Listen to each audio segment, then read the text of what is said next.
Hey everyone, this is Sanadt here. Welcome to this new segment. I know you guys have been seeing me a lot on Instagram. I've been posting a lot about movies and our content creation workshop that we're running and so on as well. But on top of that, I feel like it's time for us to take a deep dive into something. So here's some long format content. This is for you to watch wherever you are. You can listen to it while you're in the car. You can listen to it while you're going to work, or like most people, listen to it while you're taking a poop.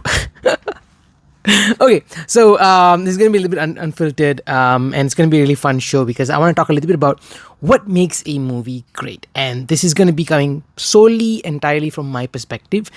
These are movies that I really enjoyed, and these are the movies that I've seen in the theaters and I've gone like, wow, like this is something I want to make, or this is the kind of stories that I want to tell. And I'm still learning. I have a lot more movies that I have not seen yet. So if you are a movie buff, you have certain movies you want me to see, you want me to talk about, put it down in the comment section below. Let's hear it from you as well as we dive in deep into this week's segment, What Makes a Movie Great.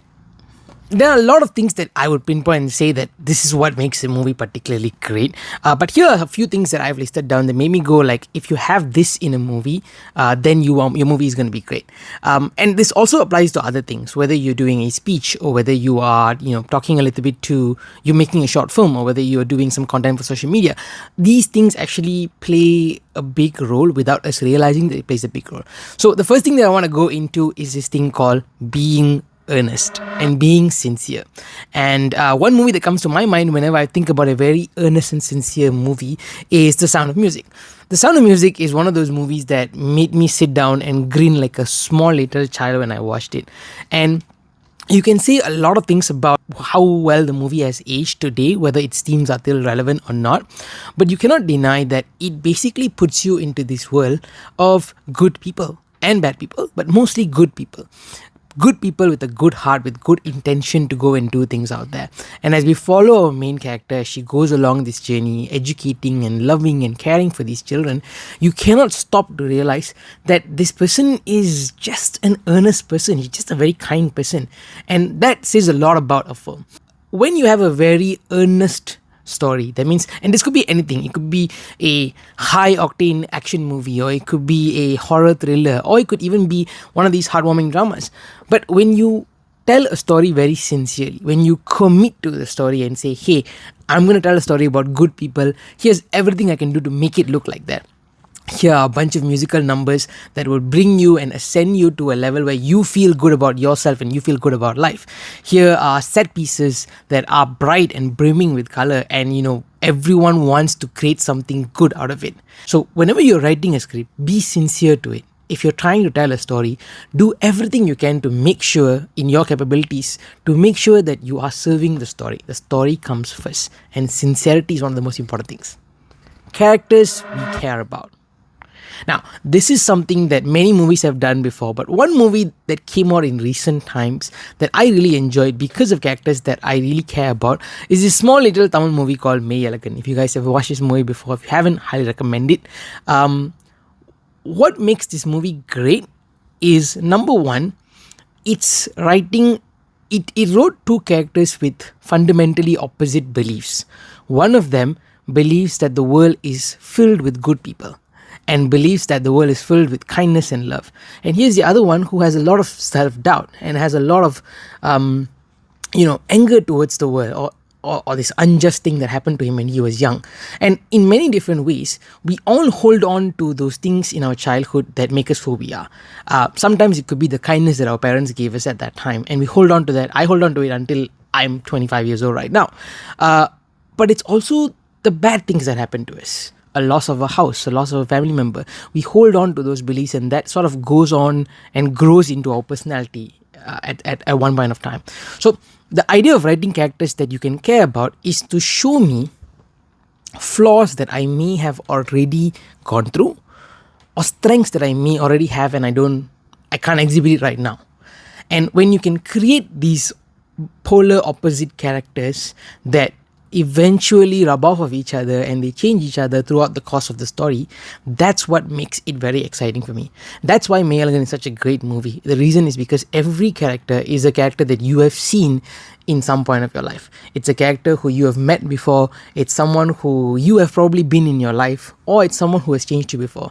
And I think that's a testament to how great stories can be told when you have characters that you can relate to. Rootedness, being rooted to its core audiences. And I feel like this might just be the most important element in your film when you write a story and when you bring it to life through directing. And one of those movies that really was so rooted, at least to the culture that I'm familiar with, is this movie called Jagat by Sanjay Perumal. And this movie came out almost 10 years ago. It's gearing up for its re-release right now, so I'm very happy to be talking about it on the channel.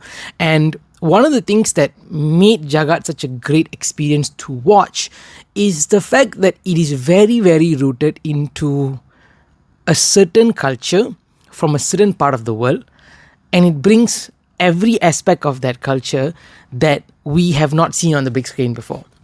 I love this one scene where a certain character comes out of jail, and right as he comes out and he's going to enter into his house, there's a small ritual that happens in the front door. And that ritual says a lot, because that's something that I've seen, not just for people who go out of jail, but people who travel to a different country and come back, or they've been somewhere and they did something bad and they want to repent. It's not whether the character repented or not, it's that act that we have seen before in our life that is being portrayed up and on screen. And that shows what these people are about to a whole group of audiences. And I can pinpoint 20, 30, 40 different scenes in that movie alone that basically tells you all about what this particular culture is, who the Malaysian Tamil people are, what are they actually going through. And it is set in a story of this really small boy trying to figure out what's going to happen to him in life. So another thing that I really love when it comes to movies is something called structure. Now, structure is a very beautiful thing. And a lot of movies have different kinds of structures when they play out. But one movie that had a very interesting structure for me, that if you ask me, that is the star of the entire movie, is Quentin Tarantino's very first movie, Reservoir Dogs. I know a lot of people like different movies that Quentin Tarantino has made, from the amazing Kill Bill to movies like Django Unchained. You have your own personal cutie favorite. My cutie favorite is Reservoir Dogs. And the reason why I like Reservoir Dogs is because the writing is the star of the movie. There is no other thing that I would consider the star of the movie. Yes, of course, there are great actors who perform it, but the way it's written, the way this particular screenplay unfolds, is where you show the audience one thing and then you uncover it from each and every single person's perspective. And it's not one, it's not two, it's a few characters, a few different perspectives. Everyone uncovers a little bit about the mystery. And when the big reveal happens, it's as interesting as the setup. And this is another thing that I feel like makes a movie great. If you are setting up something, your reveal needs to be greater than the setup. Because a lot of times, we take a lot of times as writers and directors to set up a moment.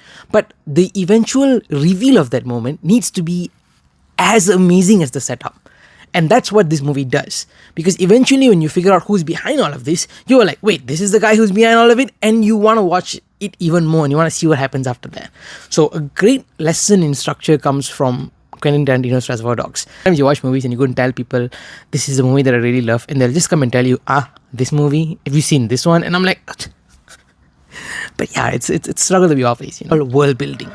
And I know I can quote different movies here. I can quote movies like Avatar, I can quote movies like The Avengers, I can quote all sorts of different movies that built great worlds around their stories. But I'm going to pick two movies that really built a world for me that I was so fascinated to be a part of. And those two movies are actually documentaries. And they're documentaries about nature. Now, one of it is basically this movie called My Octopus Teacher. The other film is called Life on Our Planet by David Attenborough. See, if you are a boy or a person who has grown up in the city and you were born, say, post after 2000, if you're a Gen Z, chances are most people have not seen the world past the city that they live in. And even when you go to different countries, the majority of time when you go to different countries, you go to the touristy locations or you go to the location that is related to your job or the things that you do. But there is a whole world right here on Earth that many people from a certain generation have not experienced at all. Life on Our Planet basically brings you to those corners of the Earth we currently live in right now.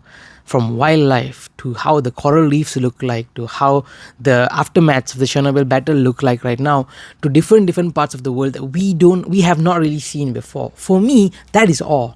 that is spectacle. That is something that fascinates me so much. It's the film that tells you, hey, look at this world that you have not seen before, and you are living in it. So take some time to appreciate it. So that comes to the next thing that we want to talk about, which is making it personal. I'm going to go back to My Octopus Teacher, because My Octopus Teacher is a movie about a guy who spends a year shooting this documentary about an octopus. And the octopus teaches him so many lessons about himself and who he is. And that lesson in turn reflects on his son, reflects on different parts of his life, and it becomes a very personal story. The most personal is the most cinematic, in my opinion, and that's the kind of story that My Octopus Teacher is one of those stories that will really make you cry, because you may see this particular being as just another animal, but to someone else it may mean the whole world to them, and we will not know it because we have not been in their shoes before. So when you build a world and you make it very personal around you, and you show me that world, and you show me your connections and your struggles with that world, that to me is a great thing. Make it personal and build me a world. Show me the world that you're currently living in. Show me every single part of it. I want to know what it is. That makes a movie great. Substance is more important than style. Now, I'm going to take a show that a lot of people really love for different reasons, but I personally love this show because of a couple of reasons. This show is basically Game of Thrones. Now, Game of Thrones is not a show for kids. It's a very adult show. If you are an adult and you want to watch this show, I think one of the best things about this show personally, especially for its first 5 seasons, I would say, is that Game of Thrones fundamentally, it has every element. It has dragons, it has weird monsters that come up, it has kingdoms, it has war, it has all these kind of things that will make a story exciting. But what makes Game of Thrones very specifically exciting is because the core story of Game of Thrones is the political drama that happens between different kingdoms, and it is looking at different leadership styles and how different leadership styles actually affect kingdoms and affects people. And that element of the story is given so much more depth and is explored so much more compared to your action sequences and compared to the giant battles where people just fight it out and that's it.